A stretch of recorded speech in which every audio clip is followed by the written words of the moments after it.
All right then, so since we successfully created the home slider, so we're gonna use now we're gonna build this slider card. Basically the slider card is going to be the same option um for the filter section as well. So we need to use the same slider card in the two different places. So we need to build that slider card in that way. So let's go here. All right. So let's go ahead and build that slider card, and let's create a component first. Let's go to the components and let's create a new file called slidercard.jsx and rafe save changes and go to the index.js file, and let's copy and paste it and change this to slider card. Copy this and give it over here, save it, and let's go to our home slider, and inside this Swiper slider over here, I'm gonna bring that slider card.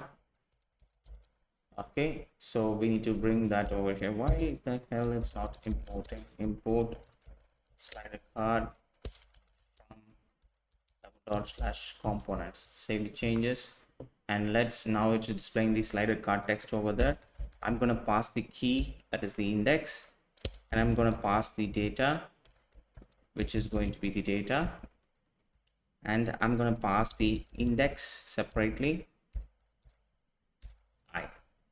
All right, save the changes. So let's go here and we need to extract that properties of these. So we're going to get that slider property. So let's going to be the data and as well as the index properties. These are the two different properties.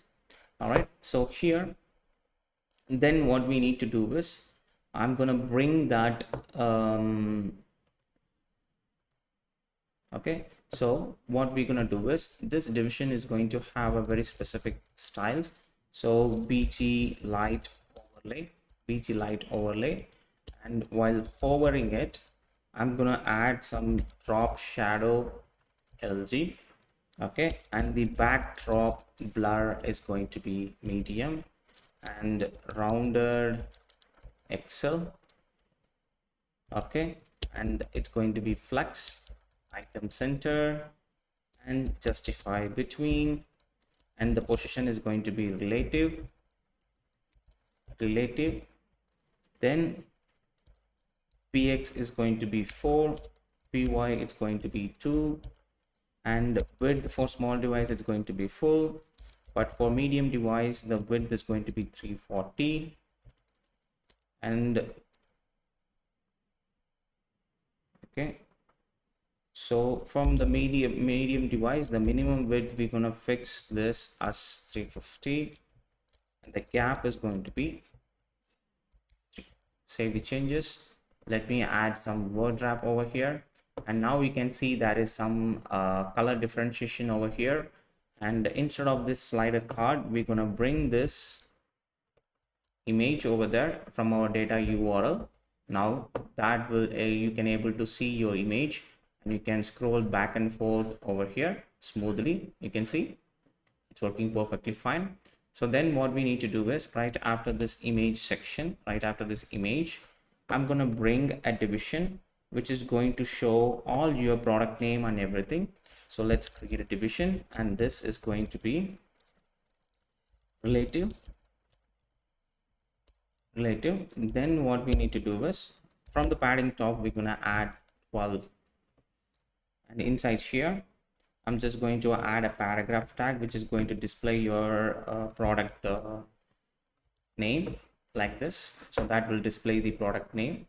Okay, so then what we need to do is px4 is not working. Yeah, fixed it. Now we have that px4, and right after this paragraph tag, and I'm going to bring that this amount, we're going to display that amount. Instead of $sign, we're going to display the rupee sign. So I'm just going to say hi currency. Let me bring that import from /assets/icons. We're gonna bring that high currency rupee. Let me bring that high currency rupee over here, and let me add this for flex item center, justify center, and gap is going to be 1. And for this, class name is going to be text red 500. Save the changes. So now we have that over there. Cool. So then what we need to do is, all we have to bring a cart icon button over there. So we need to bring that. For that, so let's create a division with a motion.div, and that is going to have a button click, and that is going to have a class name equals like this, width 8, height 8, and rounded full, bg red, flex item center, justify center, absolute, and we're going to fix it in a very specific position at the top right. And here I'm going to bring the icon which is coming from our icon itself, which is basically the basket icon, IO basket. Save the changes. IO basket motion, oh god, motion, and then here we need to import that motion. Save the changes. So now we have that IO basket icon over here. Look at that. So we have this nice sick cart design over here. So later we just need to add this to our cart items, so we will create that later. Now we successfully completed the home slider. Okay, so next what we need to do is we need to move on to our filter section. So that's what we're going to do next.